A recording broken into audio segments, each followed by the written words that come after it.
Sana booda ani yoon hammatame malee hirribina hin qabu.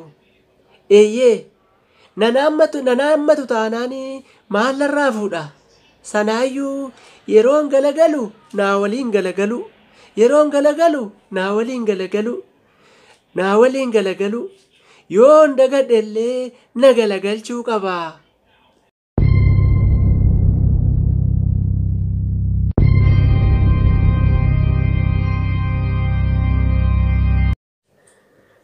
Akkam jirtu naguma fayyaadha nagaan isiniif haa baay'atu. Har'a waan na kofalchiise tokkoon isinitti himuu dhufe. Dhugaa dubbachuuf taanaan akka guyyaa har'aatti kolfee hin beeku. Ergan kolfee bubbuleera. Har'a garuu ukkaamsadheen kolfee. Kolfi ukkaamsatanii kolfanii hagam akka nama qirqidu isinillee ni beektu. Eeyyee sanaayyuu bara gatiin kolfaa dabale keessa.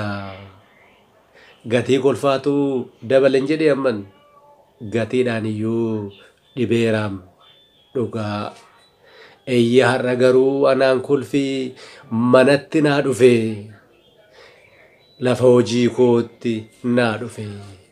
Isiniif illee bakka isin jirtanitti gammachuu fi kolfi walaree isiniif haa dhufu. Ameen jedha. Eeyyee. Yoo kolfuu barbaaddanii sammuu keessan jiminaastikii kolfaan haaromsuu yoo barbaaddanii ittiin bohaaruu yoo barbaaddanii hagadhuma viidiyoo kanaatti na waliin turaa. Hagadhumaatti na waliin turtanii namni hin kolfine yoo jiraate gara hospitaalaa deemee sammuusaa ilaalamuun barbaachisaadhallee hin jedhu. Gabaabaadhumatti waan na kofalchiisettan isin geessaa. Dhimmichi maal isinitti fakkaate? Dargaggoota lamatu waraqaa qorannoo wayii qopheessa. Qeerroo fi qarree Oromoo. Riseerchi peepperii kana dhaabbata miti mootummaa akka addunyaatti beekamu tokkotu ispoonsara isaanii godhe. Dubartoota waamanii fi durgoo garaa nama ga'u akka kaffalan himanii jiru. Dubartoonni waamaman kun jiraattota magaalaati. Hojii gosa adda addaa irratti kan bobba'anidha. Daldaltootii fi kanneen hojii hin qabnes jiru. Baay'ee kan baratan jiru. Qubees kan hin lakkoofne jiru. Waajjiraan keessa taa'ee nama eegaa jiru keessatti walitti qabamanii. Ani jiraachuun koo rakkoo hin qabu naan jedhanii itti fufanii. Mata duree qorannoo isaanii dubbachuu fi shamarran kun kaate. Dura garuu dhaadannoo dhageessisuu eegalte. Nuti dubartoonni jette. Hundumtuu jalaa qabee nuti dubartoonni jedhe. Anis jedheera. Kan ilaalanii natti kolfanii argeen rifadhe. Dhiirri anaa fi gurbaasa mucayyoo dhaadannoo dhageessaa jirtu waliin qorannoo geggeessaa jirudha. Inni barreessaa waan jiruuf dhaadannoo jechaa hin jiru. Ani rifadheen harka koo akka ol fannisetti waaqa irratti hambise. Dubartiin na cina jirtu haa galatoomtu malee isheetu harka koo qabee gadi naa buuse. Yaa yeroo osoo dur ta'e maaltu nama rifachiisaa? Bara kana garuu dhiirri ani dubartiidha gaafa jedhu sammuu namaatti kan dhufu waa biraati. Araara isaa nuuf haa buusu lammii koo. Ameen jedhaa. Mucaan dhaadannoo dhageessaa jirtu xumurtee haasaa itti fufte. Jaalalli bara kanaa hanga umurii hantuutaati. Jaalalli raafuu miti ganna rakasee bona kan dabalu. Jaalalli saba gidduudhaa maaliif dhibee? Jaalala abbootii fi haadhotii keenyaa waliif qabanii qabnaa nuti har'a. Maatii gidduutti jaalalli akka durii jiraa? Gaa'ela duraa fi booda ijoollee erga godhatanii fi osoo hin godhatinii waan fedheefuu kanaa fi kan kana fakkaatan irratti muuxannoo jireenya keessanii nuu qooddu jette. Guungumiin mana keessaa kaanaan inni dhiiraa ka'e. Kan hiriyyaan koo tarreessite kanatti tokko tokkoon itti adeemna. Ammaa fi abbaan manaa fi haati manaa gaa'ela booda akka duraatti wal hammatu gaaffii jedhu irratti muuxannoo qabdan nuu qoodaa jedhe. Gaa'ela duraa wal hammachuun maali? Jechuun qabaa gadi ganna dhiisaa kan jedhani guutaniiru. Eeyyee hundumtuu gaa'ela dura kan mana sanatti argame gaa'ela dura kan wal hammate hin fakkaatu. Durba duudaa ta'uun oola. Isa garuu manni haa lakkaa'u. Falmii yeroo dheeraa booda tokko tokkoon yaada isaanii ibsuu eegalanii. Dubartiin isheen jalqabaa maayikiraafoonii fudhatanii dubbachuu eegalanii. Wal hammattuu jettanii mana keenyatti nuti qubee maa jabeessinee barreessuu fi dubbisuu dhiifneerra. Eeyyee isiniif galee wal hammachuun wal hamachuutti jijjiirameera jechuu kooti. Hundumtuu rukuttaa harkaa fi waci mana guute. Eeyyee wal kabajuun wal tuffachuudhaa fi bakka gadhiisee erga mana keenyaa godaane oolee bubbuleera. Ammas harka rukutanii fi dubartii ishee lammaffaan darabeen isaan ga'ee maayikiraafoonii fudhatanii. Isaanis wal hammattuu maali gaaffiin akkasii kun? Ameerikaa fi Kooriyaan wal hammatu? Ameerikaa fi Chaayinaan wal hammatu? Mana adda addaa bullaa kutaa adda addaa keessa jechuu kooti. Kutaa adda addaa waan bulluu fi kutaa qullaasaa duwwaa jiru haammannee bullaa jedhanii asittis hundumtuu ni kolfee ni wacee. Dubartii sadaffaan akkuma nyaara guurteen maayikiraafoonii butattee wal hammattuu jettee? Yerooti wal hammattuu jechuu haammachuu fi haammatamuun kan sammuu kootti dhufu waldaa siyaasaa dhaaba siyaasaa yookaan waldaa jalatti haammatamuudha jette. Kun xiqqoo ishee namin guungume achumaan ni kolfe.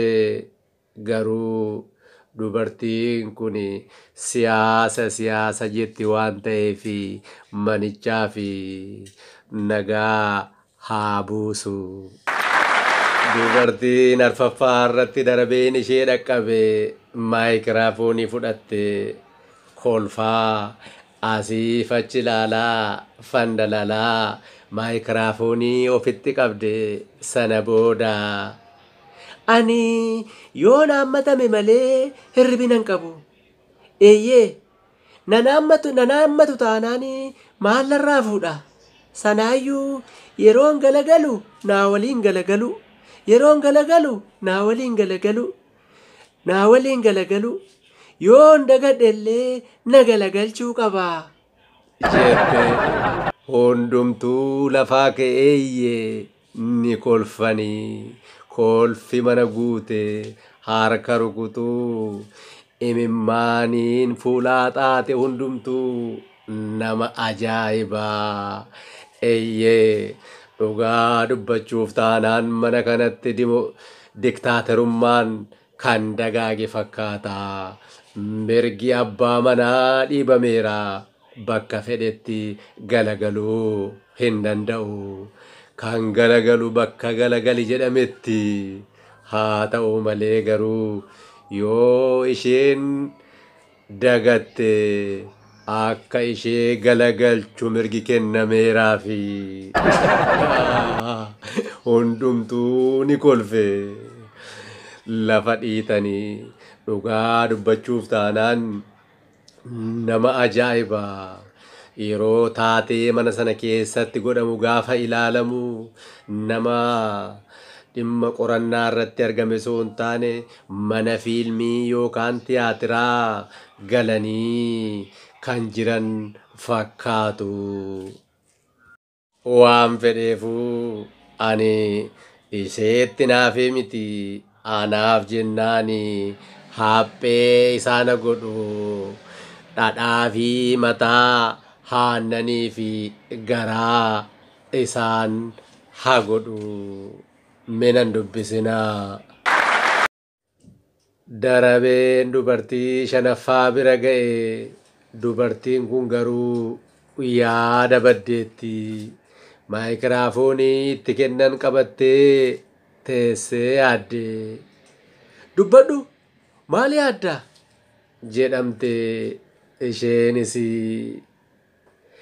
Walaammattu gaaffii jedhu booda gaaffiin itti aanu maal ta'uu akka danda'uun yaadaa jira jettee nama kofalchiiftee.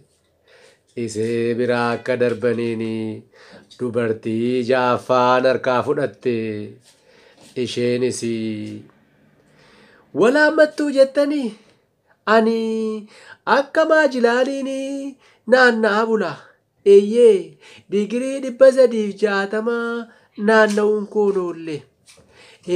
Kanaafuu haammatamuuf hin ta'u jette. Isheenis darabee ishee kofalchiifte. Asirratti garuu digirii 360 naanna'uun hirribuma qofaaf taanaan haa ta'u.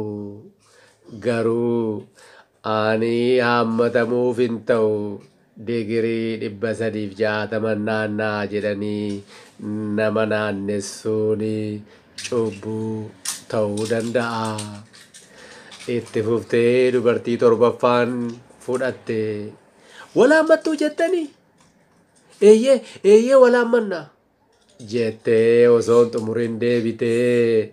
Lakki jettee kan ammoo tuunfitin deebitee.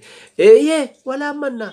Boo dhiisaa abbooko foormulaa tokko iyyuu hin qabu. Foormulaa hin qabu walaammanna narraa dhiisaa jettee uummata kofalchiiftee isheenis.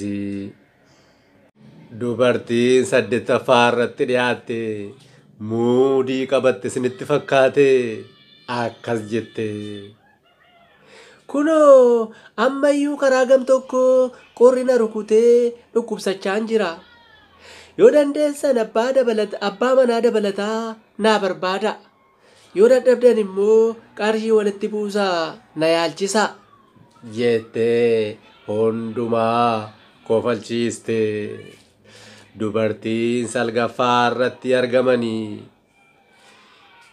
Isaanis harkaa fuudhanii nuti yoo waan sana barbaadde na waami jennee qofa rafnaa. Hundumtuu kolfe marrummaan ciree ni iyyanii. Inni kaan ka'ee dhaabatee wacee kolfee imimmaan kolfaan ija haxaatanii. Dubartittiin garuu haga kolfi tasgabbaa'utti eeganii. Dhugaa dubbachuu fi cubbuu dubbachuun hin ta'u. Waan sana booddees yeroo muraasaa fi walaammanna. Kun immoo haadhuma isaa kolfaan isaan ciree. Nama ajaa'ibaa. Mana kanatti dimokiraasiin kan dagaage, kan biqilee yookaan immoo kan daangaa darbee fakkaata. Tarii yookaan immoo jarri kun foxxoquudhaaf jiru fakkaata. Hiree isaanii ofii murteeffachuufi.